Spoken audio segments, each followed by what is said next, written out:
Muy buen día, mi nombre es Alexis Manuel Sánchez Chávez y en esta presentación voy a hablar sobre la historia de la aviación y del documental de Discovery Channel.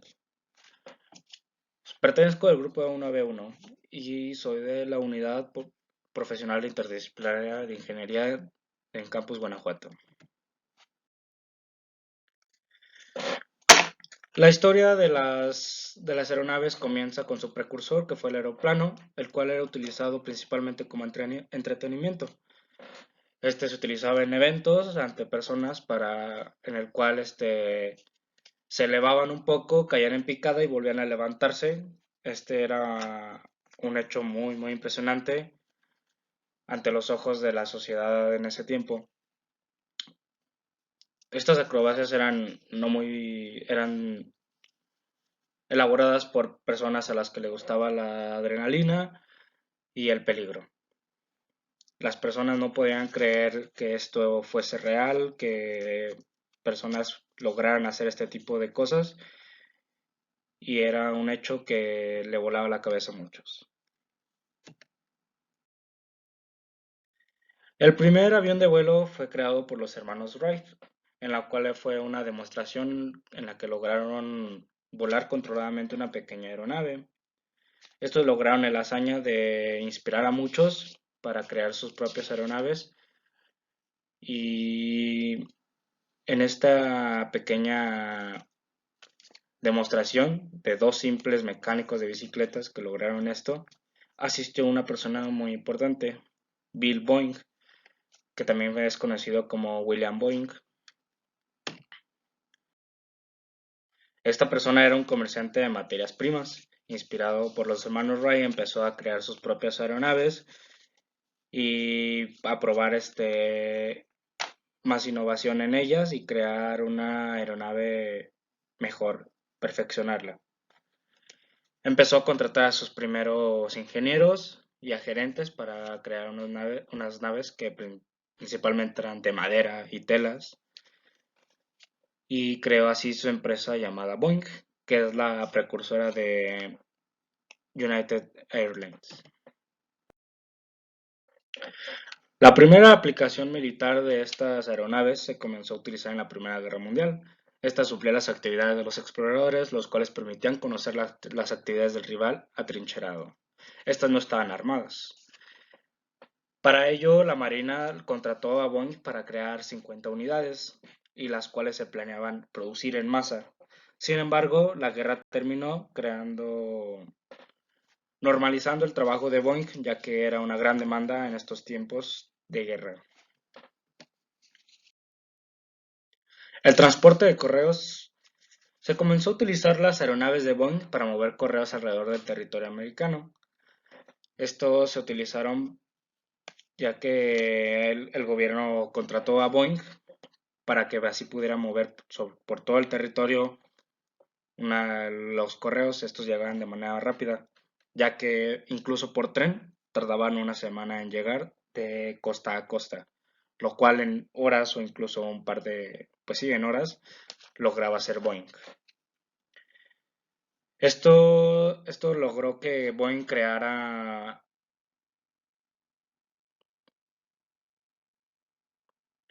esto logró que Boeing creara redes de rutas para mover el correo, lo que serían también las precursoras de las rutas de las aerolíneas modernas.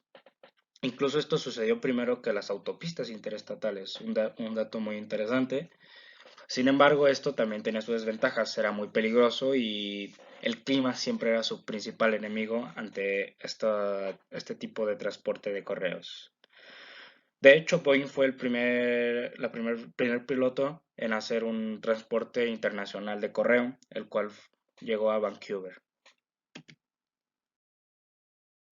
Los primeros vuelos en pasajeros, estos se comenzaron a realizar de viajes con un par de pasajeros, los cuales viajaban en lugar del correo. No era nada cómodo y necesitaba ser una persona muy fuerte para poder resistir estos tipos de viajes, ya que no estaban nada acondicionados para personas, sino para correo. Posteriormente se elaboró el modelo 80 de Boeing, capaz de llevar a 12 personas. En esta se empezaron a introducir ciertos lujos, como tapices de cuero, agua caliente y fría, potable.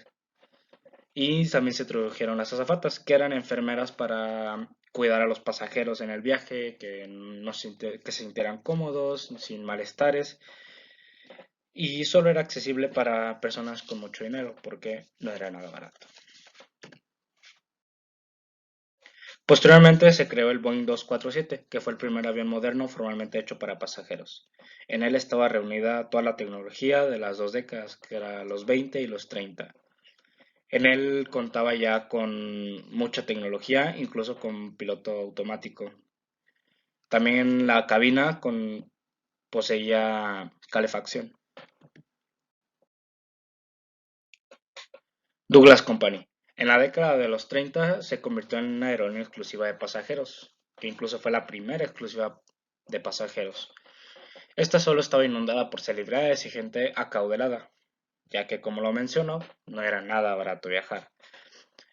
Incluso el aterrizaje de estas aeronaves despertaba mucho morbo en la gente y se realizaban como eventos, ya que el solo hecho de ver las aeronaves bajar era ya un hecho muy impresionante ante los ojos comunes, por así decirlo.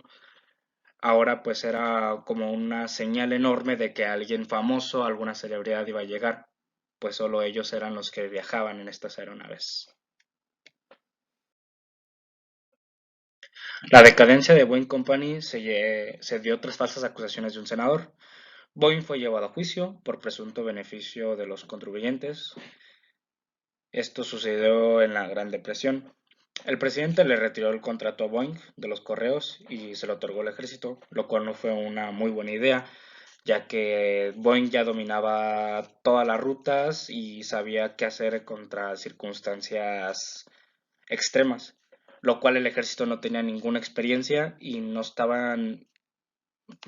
no estaban hechos para eso, no estaban capacitados para lograr eso. No tardó tiempo en regresarle el contrato a Boeing. Sin embargo, esto hizo que Boeing cayera y su empresa fuera a la baja. Su empresa empezó a dividirse y empezó a perder mucho dinero y muchos socios. Llegó una competencia militar en 1934 en la cual se buscaba realizar un bombardero para el ejército. Esto ante la posible preocupación ya que en Europa se encontraban en guerra y ante la posible guerra hacia su país se querían estar precavidos para la guerra y evitar así una sorpresa. Fue así que se le llegó la invitación a Boeing y a sus dos competencias directas, que eran Martin y Douglas.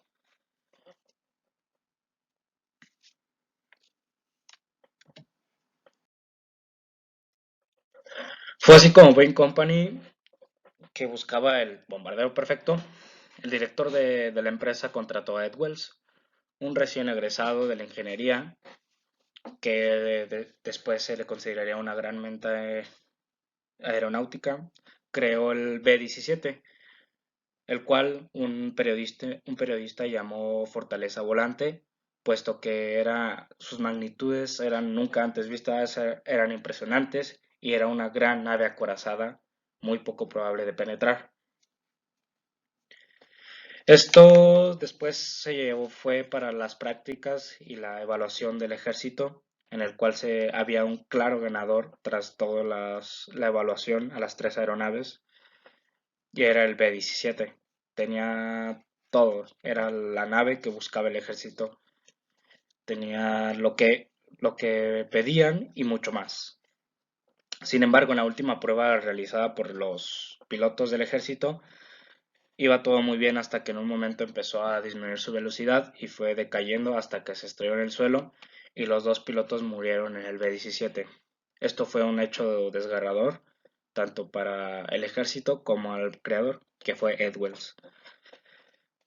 Después se descubrió de que pues fue un error de los pilotos mal manejados y años después, perdón, tiempo después, el ejército le pediría unas cuantas unidades a Boeing, así que Boeing realizó 13 unidades para el ejército, el cual el B-17 sería el precursor del B-29, el cual sería una de las grandes aeronaves bombarderas de la Segunda Guerra Mundial, la cual fue una herramienta fundamental para el ejército estadounidense en la guerra. Por mi parte será todo. Muchas gracias por su atención y nos vemos.